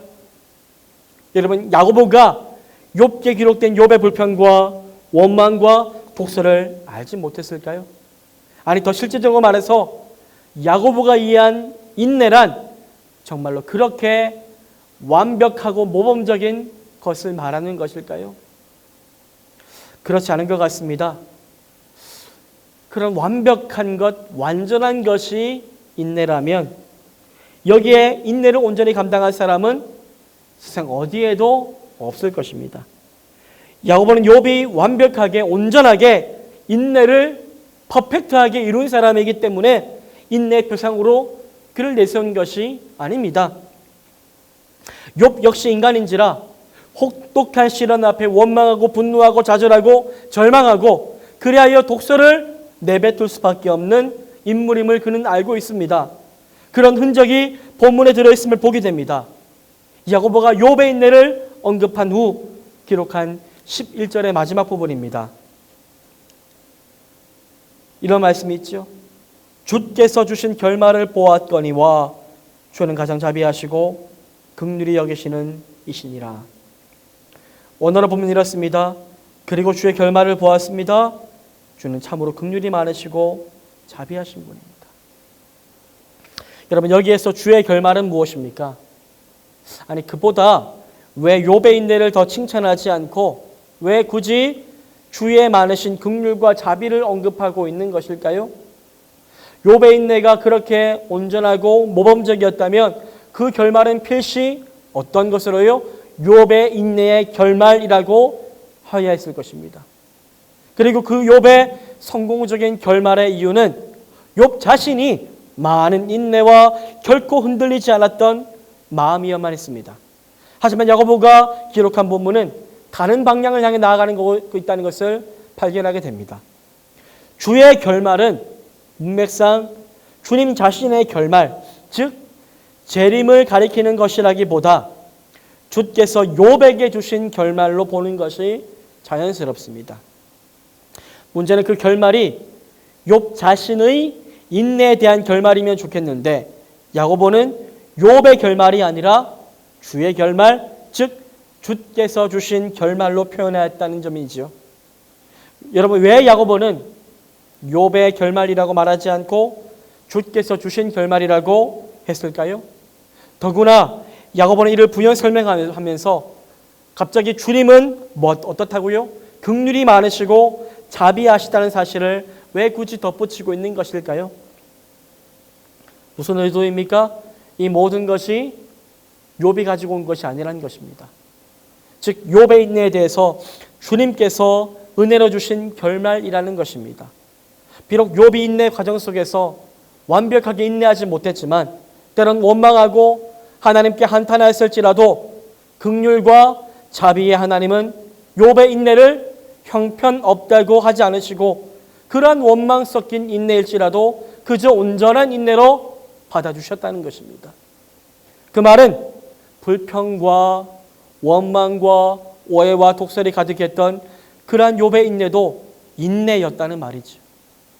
네, 그렇습니다. 긍휼이 많으신 자비하신 주님께서 욥의 그 완벽하지 못했던 인내마저도 인내로 보아주셨던 것입니다. 욥 견뎌냈던 그 과정이 자신도 이해할 수 없을 만큼 고통스러워서 그 과정 속에 그가 한 말들은 불신의 말도 가득했었지만 그는 어쨌든 하나님과의 변론 속에 끝까지 하나님 앞에 홀로 남아 있었습니다. 그는 이해할 수 없는 고난 속에서 철저히 혼동을 겪으며 좌절하고 번민하는 고통을 토로했습니다.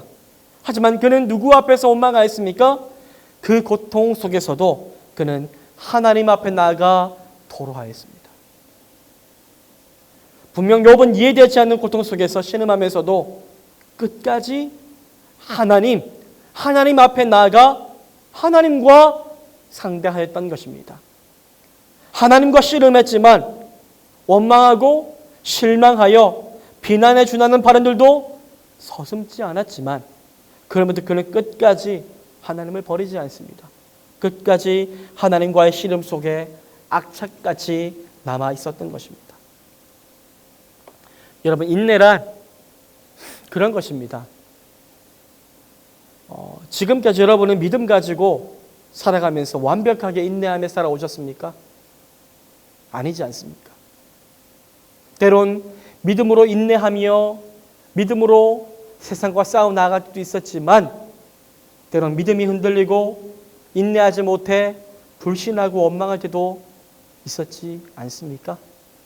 그렇게 원망하다가 또다시 회복의 은혜를 경험하고 회개하고 다시 하나님 앞에 돌아왔을 때가 있었지 않습니까? 여러분, 그렇습니다. 인내란 처음부터 끝까지 완벽한 것이 아닙니다. 그 과정 속에서 이리저리 부딪혀가면서도 누구를요? 끝까지 하나님을 바라보고 끝까지 하나님께로 걸어가는 것입니다. 그리고 하나님께서는 그 많으신 자비와 긍휼 속에서 욥의 아픔을 이해하시고 또 그의 인내로 보아주신 것처럼 우리의 완벽하지 못한 인내도 긍휼히 보아주시는 분이 바로 우리 하나님이시다 하는 것입니다. 여러분, 사실 처음부터 야고보서에서 말하는 온전함, 즉 인내의 결국인 온전함은 우리의 힘으로 우리가 스스로 얻을 수 있는 것이 아닙니다. 하나님의 선물이지요. 그 인내와 연단을 시작하시며 그 인내와 연단 속으로 지나가게 하시고 또 성도로 하여금 인내하게 하시며 또한 결국 그 인내의 목적인 온전함으로 이끌어 가시고 완성하시는 분은 우리 하나님이시다 하는 것입니다. 물론 욥이 그랬던 것처럼 야고보서의 독자들도 그리고 우리들도 인내의 처절한 현실 속을 지나가야 합니다. 피할 수가 없습니다. 인내를 온전하게 하시고 그 복된 결말을 주시는 분은 우리 주님이시지만 그 모든 과정을 지나가 결국 생명의 면류관 그 영광스러운 생명을 받을 사람들은 바로 우리들 자신들일 수밖에 없기 때문입니다. 그래서 여러분, 성도의 견인은 100% 성도 자신의 인내이며 또한 100% 하나님의 선물이고 작품인 것입니다. 그만큼 처절하고 그만큼 신비한 것이죠. 사랑하는 여러분, 여러분들이 믿음으로 살면서 인내해야 될 때가 있지 않습니까? 견뎌내야 될 때가 있지 않습니까? 여러분들의 인내를 절대로 멈추지 마시기를 바랍니다. 인내하지 못할 정도의 환난과 어려움이 찾아온다라고 할지라도 결코 하나님을 떠나지 마시기를 바랍니다. 끝까지 하나님 바라보시며 하나님의 이끄심에 여러분들의 삶을 맡길 수 있는 은혜가 있기를 바랍니다. 잠깐 원망의 순간이 있어도 여전히 긍휼의 하나님은 우리가 다시 인내하며 다시 하나님께로 참고 나오기를 원하십니다. 나 같은 뒤죽박죽 인내의 사람도 하나님께서 받아주시나요? 네, 그렇습니다. 늘 원망과 인내 가운데서 들락날락하는 우리의 불완전한 믿음일지라도 하나님은 긍휼이 많으시고 자비하셔서 우리를 받아주시기에 끝까지 여러분 인내의 경주를 포기하지 마시기를 바랍니다. 우리 주님께서 여러분들을 끝까지 붙잡고 계시고 마지막까지 인도하실 것을 믿으시기를 바랍니다. 부족한 우리를 바라보시며 끝까지 인내하시는 우리 주님이 오늘도 함께 하신다는 그 사실을 기억하시기를 바랍니다. 이제 마지막 결론인 19절, 20절의 앞선 본문인 12절에서 18절 말씀을 함께 살펴보기를 원합니다. 먼저 12절에서 18절 말씀을 함께 한번 읽어보도록 하겠습니다. 함께 읽겠습니다. 내 형제들아, 무엇보다도 맹세하지 말지니 하늘로나 땅으로나 아무 다른 것으로도 맹세하지 말고 오직 너희가 그렇다고 생각하는 것은 그렇다고 하고 아니라고 생각하는 것은 아니라 하여 정죄받음을 면하라. 너희 중에 고난당하는 자가 있느냐? 그는 기도할 것이요. 즐거워하는 자가 있느냐? 그는 찬송할지니라. 너희 중에 병든 자가 있느냐? 그는 교회의 장로들을 청할 것이요. 그들은 주의 이름으로 기름을 바르며 그를 위하여 기도할지니라. 믿음의 기도는 병든 자를 구원하리니 주께서 그를 일으키시리라. 혹시 죄를 범하였을지라도 사하심을 받으리라. 그러므로 너희 죄를 서로 고백하며 병이 낫기를 위하여 서로 기도하라. 의인의 간구는 역사하는 힘이 큼이니라. 엘리야는 우리와 성정이 같은 사람이로되 그가 비가 오지 않기를 간절히 기도한즉 3년 6개월 동안 땅에 비가 오지 아니하고 다시 기도하니 하늘이 비를 주고 땅이 열매를 맺었느니라. 이 말씀을 여러분들 원어로 한번 풀어서 읽어보도록 하겠습니다. 잘 들어보십시오. 무엇보다 먼저 나의 형제자매 여러분, 하늘로도 땅으로도 또한 다른 어떤 것으로도 맹세하지 마십시오. 여러분의 예는 예가 되게 하고 아니오는 아니오가 되게 하십시오. 이는 여러분의 심판에 떨어지지 않게 하기 위함입니다. 여러분 중에 누가 고난을 당합니까? 그로 하여금 기도하게 하십시오. 누가 즐거워합니까? 찬송하게 하십시오. 여러분 중에 누가 병들었습니까? 교회 장로들을 청하여 그에게 주의 이름으로 기름을 바르고 그를 위해 간구하게 하십시오. 믿음의 기도는 병든 자를 구원하여 주께서 그를 일으키실 것입니다. 혹시 죄가 있었다면 그에게 사해질 것입니다. 그러므로 서로 그 죄들을 고백하고 서로를 위해 기도하며 치유받도록 하십시오. 의로운 자의 간구는 많은 능력을 발휘합니다. 엘리야는 우리와 같이 고난을 경험하면서 비가 오지 않기를 간절히 기도한 즉 3년 6개월 동안 땅에 비가 오지 않았고 다시 기도한 즉 하늘이 비를 내려주고 땅은 열매를 맺었습니다. 여러분, 왜 야고보는 12절에서 갑자기 무엇을 이야기합니까? 맹세에 대한 문제를 다루고 있는 것일까요? 왜 갑자기 인내에 대해서 이야기하다가 맹세하지 말라고 이야기를 하는 것일까요? 여러분, 12절은 전후 문맥을 살펴볼 때 생뚱맞기 짝이 없습니다. 그래서 12절이 전후 문맥과 전혀 아무런 연결이 없는 것으로 여기는 이들도 많습니다. 그렇다면 정말 아무런 전후 문맥에 연결이 없이 12절은 엉뚱하게 끼어든 교훈에 그치는 것일까요? 그렇지 않아 보입니다. 여러분, 많은 학자들은 여기에서 야고보가 예수님의 말씀에서 맹세에 대한 가르침을 제언한 것으로 봅니다. 사실 맹세를 하지 말라고 말씀하신 가르치신 예수님의 가르침의 핵심은 사람이 자기의 책임을 회피하거나 탐욕을 위한 죄를 가리기 위해서 하나님이나 하나님의 준하는 성전, 발등상, 예루살렘 등의 이름을 빌어서 거짓이나 빈말로 맹세하는 악한 관행을 근절하기 위해서 주어진 말씀이었지요. 그러므로 맹세를 금지하신 이 예수님의 가르침에는 하나님의 주권과 말의 진실성에 대한 강조가 있습니다. 그렇다면 여러분, 이 맹세에 대한 이야기가 야고보서 5장 7절에서 18절의 문맥에서 그리고 12절 전후에서 어떤 의미를 가진다라고 볼 수 있을까요? 여러분, 우선 맹세에 대한 금지 명령이 하나님의 주권과 말의 진실성에 대한 가르침이라고 할 때 우리가 앞서 보았던 4장 13절에서 17절에 나왔던 세속적인 상인들의 경우를 떠올려 볼 수 있겠지요. 그들은 마치 하나님이 이 땅을 주관하지 않으시는 듯이 오늘이나 내일 우리가 아무 도시에 가서 거기서 1년을 유함에 장사하며 일을 벌이라고 말하며 허탄한 것을 자랑합니다.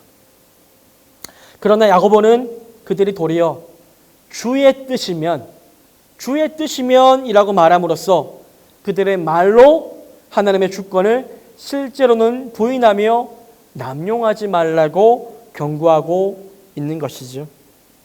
앞서 보았던 5장 초두의 불의한 대지주의 경우도 마찬가지입니다. 세상과 벗이 되어 하나님과 원수가 되며 그 하나님 앞에서 낮추지 못하는 두 마음의 결국은 이 불의한 대지주의 경우에서 절정에 이르기 때문이지요. 이들은 지금 울고 통곡해야 마땅함에도 불구하고 곧 심판주로 오실 만군의 주를 까맣게 잊은 채 탐욕과 부패, 불의와 사치에 몰두할 뿐 아니라 아예 의인을 정죄하고 죽여 없애는 자리까지 가는 악인들인 것이죠.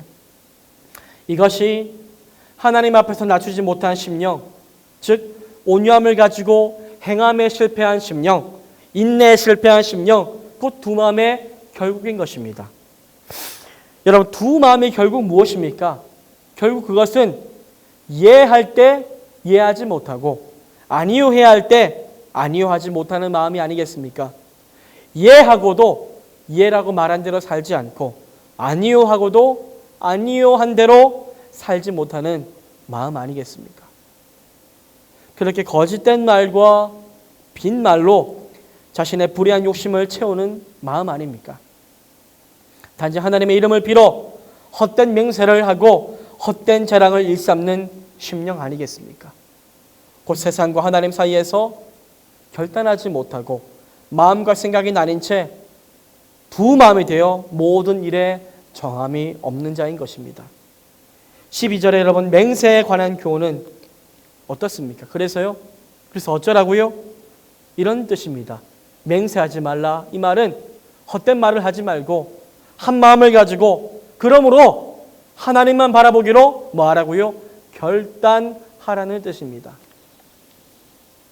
헛된 맹세, 헛된 자랑, 헛된 말 이거 하지 말고 세상과 하나님 사이에서 결단하라는 것입니다. 예할 일에 예하고 아니요 할 일에 아니요라고 말하라는 것입니다. 예했으면 그렇게 살고요. 아니요 했으면 아니요 한 대로 일치하게 살아야 한다는 것입니다. 즉 하나님과 세상을 향해 말과 행동을 일치시키라는 말입니다. 곧 두 마음을 정리하라는 것이죠. 그래서 12절은 매우 핵심적인 구절이 됩니다. 두 마음을 치유받고 회복한 사람은 세상에 대하여 아니요 할 수 있는 사람이라는 것이죠.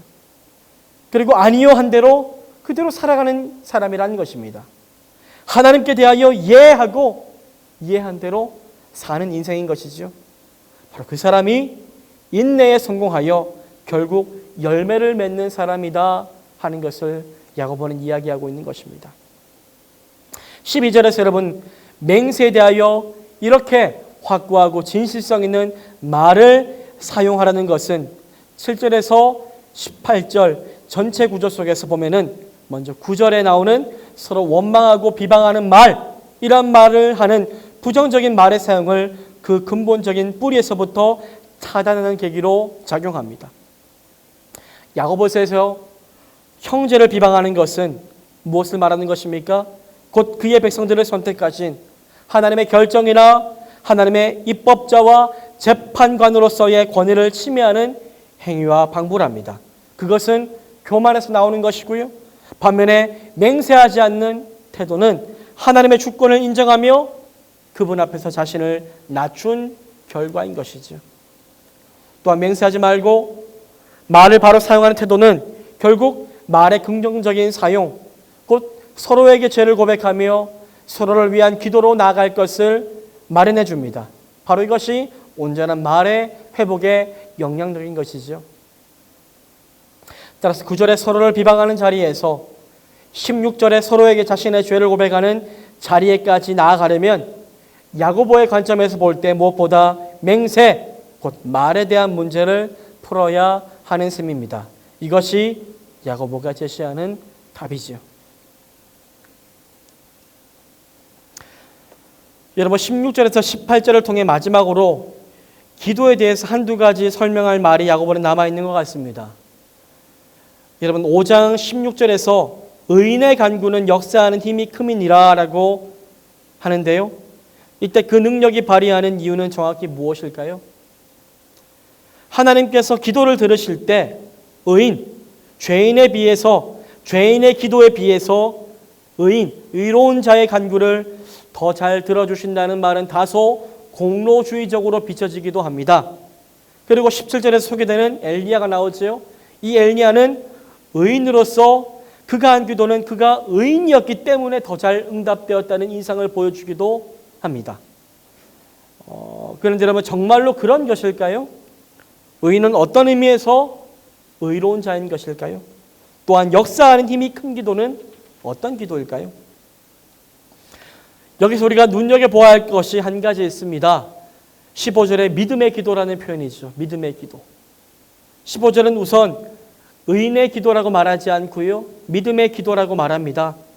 믿음이 있다면 누구나 그 믿음으로 드릴 수 있는 기도 말입니다. 또한 15절에서 믿음의 기도는 병든 자를 구원한다고 곧 낫게 한다고 표현되었지만 그 이유에 무엇이라고 말합니까?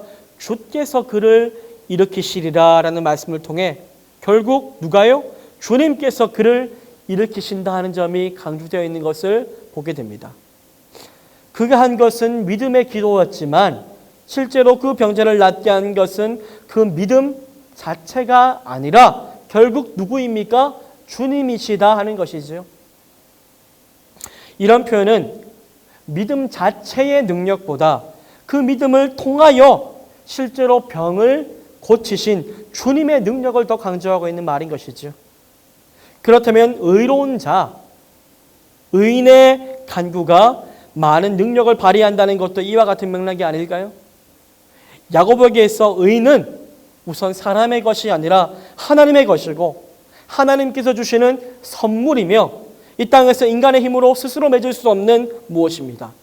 하지만 그럼에도 불구하고 사람이 그 선물로서의 의를 받아 자기 안에 맺어야 하는 열매인 것도 사실이죠. 그래서 의인의 기도는 굳이 말하자면 하나님과의 바른 관계에 들어가는 은혜를 입고 그 관계 속에 충실히 머무는 사람의 간구라고 볼 수 있는 것입니다. 이런 점에서 오늘 본문에서 엘리야를 특별히 언급하고 있는 것은요, 어떤 의미에서 그가 하늘에서 온 사람이라기보다 무슨 특별하게 완벽한 사람이어서가 아닙니다. 물론 엘리야는 기도로 너무나 유명했고요, 기도의 효력에 대해서 너무나도 일화가 많은 사람이지요. 하지만 17절에 엘리야는 어떤 사람입니까? 우리와 성정이 같은 사람이로되 라는 표현은 그가 우리와 다른 어떤 특별한 의인이기 때문에 그의 기도가 효력이 컸다는 인상을 지웁니다. 도리어 여기서 우리와 성정이 같은 이라는 의미는 원어적으로 볼 때에 차라리 우리와 같이 고난을 경험하면서에 가깝습니다. 즉 엘리야는 이를테면 10절에 나오는 주의 이름으로 고난을 당한 선지자들 중에 대표격으로 그 고난 중에도 간절히 뭐하면서요? 기도하며 하나님께로부터 응답을 받은 좋은 예인 것이죠. 그리고 그의 많은 기도와 응답의 예들 가운데 3년 6개월 동안 비가 오지 않다가 다시 비가 온 사례는 특히 18절에 다시 기도하니 하늘이 비를 주고 땅이 열매를 맺었느니라 라는 대목에서 야고보가 강조하고 싶은 내용과 잘 맞아떨어집니다. 즉 엘리야의 경우 그의 기도 응답으로 단지 하늘에서 비가 왔다라고 말하는 데서 성경 말씀은 그치지 않고요, 마치 5장의 앞부분에서 인내를 강조하며 이른 비와 늦은 비를 기다려 열매를 맺는 경우와 같이 그 비의 결과로 굳이 땅이 열매를 맺었다라고 표현한 것입니다. 즉 엘리야가 고난 가운데서 기도를 하며 응답을 받고 그래서 위로부터 비가 왔고 땅이 열매를 맺은 것처럼 너희들도 고난 가운데서 기도하며 위로부터 지혜와 긍휼을 얻어 끝내 열매를 맺을 수 있다라고 격려하는 것입니다. 그러므로 고난 속에서 인내해야 되겠지요. 그리고 인내하는 가운데 또 무엇을 해야 한다는 것입니까? 끝까지 기도해야 한다는 것입니다. 그저 참고 인내하는 것이 아니라 기도하는 가운데 인내해야 한다는 것입니다. 즉 기도가 강조되어 있지요. 그리고 전체 문맥에서 볼 때 이 기도는 고난 가운데서 인내하게 될 때에 말을 바로 사용하는 결정적인 표시입니다. 기도가 말을 바로 사용하는 것이잖아요. 서로 원망하는 자리에서 하나님 앞에 기도한다는 것은 서로 기도하는 자리로 옮겨가는 것입니다. 공동체를 파괴하는 자리에서 공동체를 회복하고 바꾸는 자리로 나아가는 것입니다. 죄 짓고 병드는 자리에서 용서받고 치유받는 자리로 변하는 것이죠. 그리고 그런 개인적이고 공동체적인 결정적인 변화의 핵심에는 세상과 하나님에 대하여 예 하고 아니요, 아니요를 분명하게 하는 결단이 자리 잡고 있다는 것입니다. 곧 하나님께는 예하고 세상을 향해서는 아니요 하는 참된 말의 사용, 말의 회복이 순종과 더불어 역사하는 전환점이 되어야 한다는 것이죠. 여러분, 야고보의 신학은 어떻습니까? 말씀과 말의 신학입니다. 야고보 그의 영성은 하나님의 말씀의 심기 심령을 다시 하나로 붙들어 그의 말과 그의 행동이 그 말씀에 따라 순종하고 형성되고 지배받게 하는 데에서 그 특징을 찾을 수가 있습니다. 그래서 야고보는 결국 진리의 말씀을 떠난 자를 돌아서게 하는 일에 깊은 관심을 가지고 있었던 것이죠. 그러한 자들을 돌아서게 하는 관심은 야고보가 마지막 구절인 5장 19절과 20절을 통해 또 선명히 드러나게 됩니다. 우리 마지막으로 이제 마지막 본문인데요. 19절과 20절 말씀이죠. 여러분, 이제 야고보는 그의 서신을 마무리합니다. 서신 서양식에서 본론만큼이나 중요한 것이 서문이죠. 그리고 서문만큼이나 중요한 것이 마지막 맺는 말 부분일 것입니다. 서신을 시작할 때에 저자는 자신이 가장 하고 싶은 말들의 실마리들을 미리 풀어놓겠지요. 그리고 본론에서 하고 싶은 말들을 자세히 이 모양 저 모양으로 설명하지요. 그리고 마지막 결론을 맺습니다. 마무리를 지을 때는 어떻게 합니까?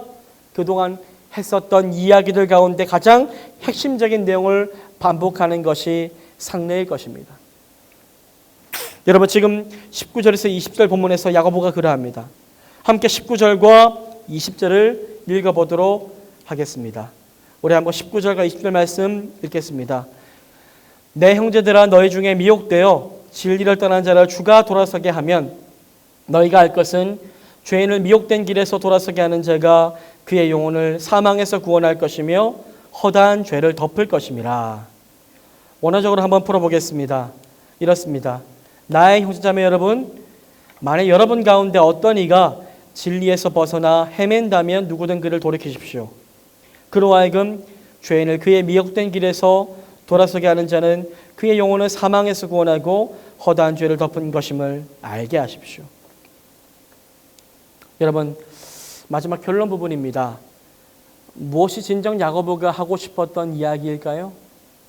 야고보의 심정 속에 하나님께서 주신 가장 강력한 핵심 메시지는 무엇일까요? 야고보는 서신을 마무리하면서 그 속마음을 거침없이 꺼냅니다. 그는 1장 1절에서 언급했던 흩어진 12지파, 곧 흩어져 있는 하나님의 새로운 이스라엘, 하나님의 새로운 교회가 진정 진리 안에서 떠나 세상 가운데 헤매지 않기를 바라는 애타는 마음을 드러냈지요.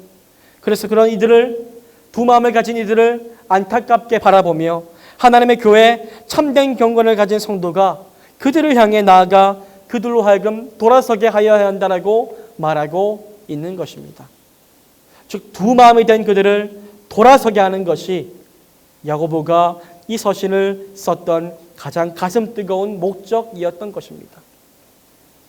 야고보는 여러분, 세상 속에 흩어진 예수 그리스도의 약물인 교회가 그들이 처한 세상 한복판에서 온갖 유혹에 미혹되어 죄에 붙잡히고 그것을 잉태하고 거기서 사망으로 내달리는 길을 가는 두 마음을 가진 성도들을 향해 너무나도 안타까운 마음이 가득했던 것입니다. 그들의 심령은 안타깝게도 둘로 나뉘어 있었고요. 한쪽은 하나님께 발을 딛고 다른 한쪽은 세상을 향해 발을 딛고 있었던 것입니다. 그리고 그 간격은 점점 벌어져만 가고 있었던 것이죠. 그래서 야고보는 진리를 떠나 미혹된 그들을 돌이켜야 했습니다. 19절에 만일 여러분 가운데 어떤 이가 진리에서 벗어나 헤맨다면 누구든 그를 돌이키십시오. 이 야고보의 애타는 호소는 절박하기 그지없습니다. 이것이 그의 중심에 불타오르는 간절한 핵심 메시지인 것입니다. 이것이 그가 던지고 싶은 목회적인 메시지인 것입니다. 그래서 야고보는 서신서의 결론 부분에서 자신의 마음에 가장 깊이 자리 잡고 있는 구원, 그 구원의 확실한 길, 곧 능히 너희를 구원할 마음에 심긴 말씀의 복음을 다시 한번 제시하죠.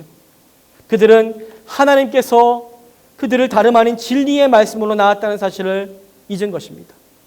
그래서 야고보는 이 복음의 진리를 잊고 있는 자가 발견된다면 누구든지 그 진리로 인하여 그를 돌이킬 것을 부탁하고 있는 것이죠. 복음을 받은 성도는 누구나 그 심령에 능히 그를 구원할 하나님의 말씀에 심긴 사람입니다. 이 사실 앞으로 성도라면 돌아와야 한다는 것입니다. 이 복음에 세상을 이길 수 있는 길이 있기 때문이죠. 19절에서 진리를 떠난 자라는 말씀이 있죠.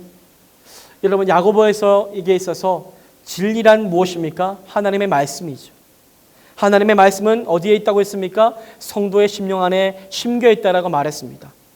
야고보는 그래서 마지막으로 흩어진 교회와 세상에서 두 마음으로 살아가는 성도들에게 이 진리, 이 말씀, 이 율법, 이 지혜를 떠나지 말아야 한다라고 말합니다. 오직 말씀을 떠나지 않을 때에 말씀으로 다시 돌아올 때 그 말씀의 능력으로 성도는 세상을 이겨나갈 힘을 얻게 되고 인내하게 되고 견뎌낼 수 있다라고 말하는 것입니다. 스스로는 자신의 죄와 종교의 길에서 결코 돌이킬 수 없지요. 오직 말씀의 능력으로만 가능하다는 것입니다. 여러분, 야고보는 손가락 사이로 흩어져 빠져내려가 버리는 모래알들처럼 세상 속으로 미끄러져 내려가는 주님의 흩어진 교회들을 붙잡아 돌이키고자 혼신의 힘을 다해 메시지를 전했던 것입니다. 그 결과 그의 메시지를 듣고 진리의 말씀으로 돌이키는 자들에게는 넘치는 주님의 긍휼과 회개하게 하심, 그리고 풍성한 죄사함이 있을 것을 전하며 그는 야고보서를 마무리하고 있습니다. 여러분, 이제 야고보서를 정리하려고 합니다. 5주간에 걸쳐서 야고보서 서론과 그리고 1장에서 5장까지의 본문의 내용들을 살펴보았는데요. 온라인으로 시청하시기에 현장감도 많이 부족하고 또 잘 설명되지 못한 부분도 있었을 텐데 그럼에도 불구하고 끝까지 함께 야고보서 본문 성경 공부와 이 시간에 함께 해주셔서 너무나 감사합니다. 이제 마지막으로 여러분들 야고보서의 대단원을 정리해 보고자 합니다. 지금까지 살펴보았듯이 야고보서는 세상 속에 흩어진 하나님의 교회가 새 속의 거센 물결을 당당히 헤쳐나갈 것을 권면하였습니다. 그리고 야고보는 교회의 적이 교회를 적대시하고 교회를 유혹하는 세상이 아니라 하나님과 세상 사이에서 도리어 갈팡질팡하며 온전히 무엇을 택할 것인지 결정하지 못하고 헤매이는 교회, 성도의 두 마음, 나뉜 마음이다라고 계속적으로 이야기를 하였지요. 야고보는 그래서 두 마음을 어떻게 해야 한다고요? 하나로 만들어야 한다고 이야기합니다. 나뉜 마음이 아니라 주님만 바라보는 한 마음이 되어야 한다고 이야기하는 것이죠. 믿음과 행함이 따로가 아니라 하나가 되어야 한다고 말합니다. 그리고 야고보는 신자의 가장 큰 특징이 무엇이라고요? 진리의 말씀이 심긴 것이라고 했습니다. 그리고 그 심긴 말씀을 온유함으로 받아서 그 말씀을 머리로 알고 끝내는 것이 아니라 순종하여 긍휼을 행하고 세속에서 정결함을 지키며 말을 바르게 사용하는, 곧 말을 다스리는 삶의 순종이 있어야 한다라고 말하였습니다. 야고보는 우리 속에 심긴 말씀이 우리의 말을 통제하고 우리의 삶을 통제한다라고 말하였지요. 그렇게 되는 것이 온전함에 이르게 되는 길이다라고 말하였습니다.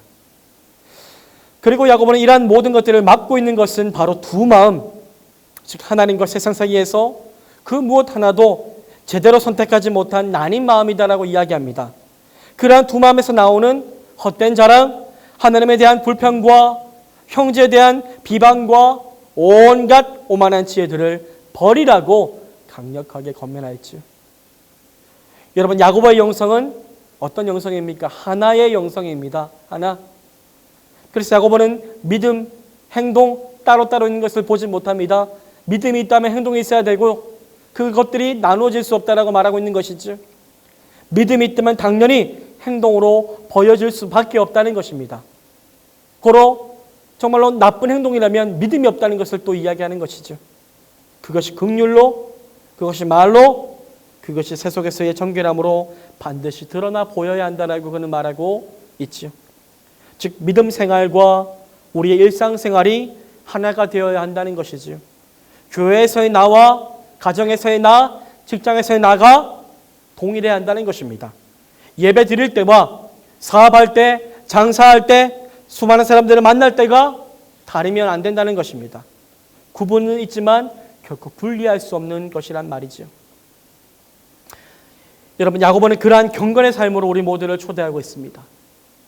세상 한복판에서도 전심으로 주님만 바라보며 순종하는 가운데 긍휼을 베풀고 경건한 말을 사용하여 덕을 세우며 세상의 유혹 속에서도 정결함을 잃지 않는 교회 안에서와 세상 밖에서의 삶이 잃지 않은 경건의 삶으로 우리를 초대하고 있습니다. 여러분, 그러한 경건의 삶을 함께 걸어가 보시지 않겠습니까? 어떻게 하면 될까요? 바로 우리 안에 심긴 진리의 말씀을 다시 온전함으로 붙잡는 것입니다. 우리의 믿음이 삶과 하나가 되기 위한 유일한 길은 우리 안에 심겨진 말씀을 다시 온전히 꽉 붙잡는 것입니다. 그 말씀대로 살고자 몸부림치는 것입니다. 그 말씀대로 살아가는 것이 주님이 이끌어 가시는 온전함이요 마지막 날에 칭찬받은 일이라는 것을 깨닫고 철저히 세상이 아닌 주님만 바라보는 삶입니다. 그런데 그런 말씀을 붙잡는 순종의 길은 결코 쉽지 않습니다. 하지만 야고보가 이야기한 대로 끝까지 인내해 보시길 바랍니다. 기도하는 가운데 위로하시는 하나님의 은혜를 공급받으며 끝까지 인내하며 순종의 길로 가보시기를 바랍니다. 장차 올 영광의 면류관을 바라보시며 오늘을 참아내시기를 바랍니다. 잠깐 인내하지 못하고 때론 원망하며 넘어질지라도 나 같은 사람 다시 하나님 받아주실까가 아니라 또다시 주님 앞에 나아가 또다시 주님 앞에 일어나 기도하는 가운데 인내를 다시 한번 걸어가 보시기를 바랍니다.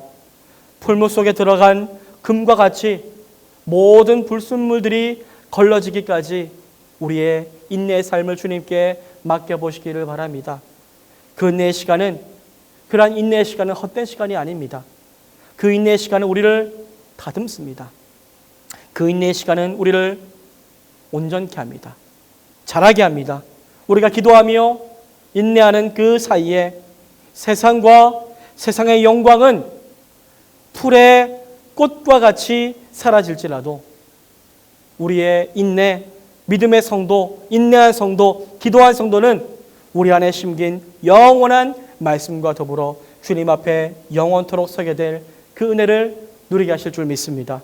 여러분, 그렇기 때문에 우리의 인내는 쓴 것이 아니라 달콤하고 값진 것입니다. 이제 곧 완성하실 주님이 우리와 함께 하실 것이기 때문입니다. 그 끝에 생명의 면류관이 우리에게 예비되어 있기 때문입니다. 그러므로 주께서 흩어진 교회들에게 지금 이렇게 말씀하시는 줄 믿고 이렇게 이 세속의 물결 속에서도 믿음으로 살아가는 것이 너무나 힘겹지만 믿음으로 순종하며 경건의 말을 사용하며 긍휼을 베풀며 정결함을 지켜내며 살아가는 것이 결코 만만치 않고 지금 당장 현실적인 눈으로 볼 때에 너무나 어리석어 보이는 일일지라도 장차 우리의 그러한 순종의 모습을 보시고 칭찬하시고 충성되다라고 말씀하실 그 주님의 은혜를 간절히 기억하며 끝까지 인내하며 주님만 따라갈 수 있는 귀한 은혜가 우리 모두에게 임할 수 있게 되기를 간절히 소망합니다. 5주간 참 긴 강의였는데요. 함께해 주셔서 너무나 감사하고 이 시간을 통하여 정말로 은혜 주신 하나님 앞에 감사하며 또 남은 여름 여러분들 복된 여름 되시고 늘 건강하시기를 바랍니다. 감사합니다.